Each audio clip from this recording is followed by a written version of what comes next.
Во блиска иднина антибиотиците ќе убиваат повеќе од ракот. Се пијат и кога треба и кога не треба.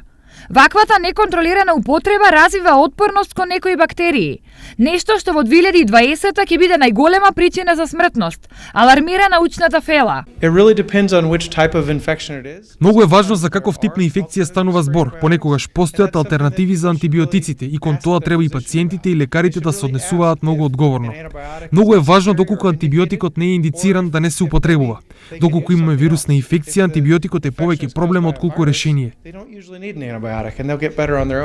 Поради ова, неминовно е да се знае дека антибиотиците се наменети исклучиво за бактериски заболувања.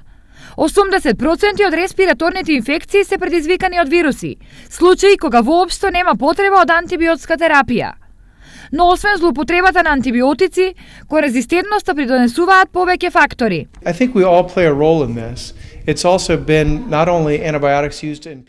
Мислам дека сите играме улога во тоа. Не се само антибиотиците како лекови, антибиотици има и во храната од животинско потекло, има антибиотици во животната средина, во нашиот организам, во нашите домови, така што ова е комбинација на повеќе фактори. Не би сакал за целиот проблем да обвинам само една група на луѓе.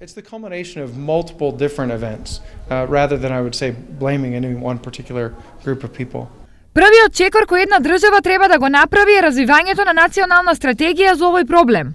Ваква стратегија развива и Македонија, а во неа активно учествуваат и професори од УГД. Ние активно вклучени професори, професорката Милка Здравковска, професорот Вело Марковски, професорот Васо Талевски, кои што се активни учесници во тоа тело и изработуваат стратегии за некако на некој начин да се спречи оваа прекумерна употреба на антибиотиците.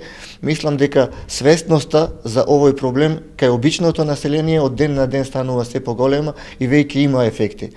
Ова е втора стратегија која Македонија ја развива. Првата 5-годишна стратегија заврши во декември, а резултати од нејзиниот едукативен карактер веќе има.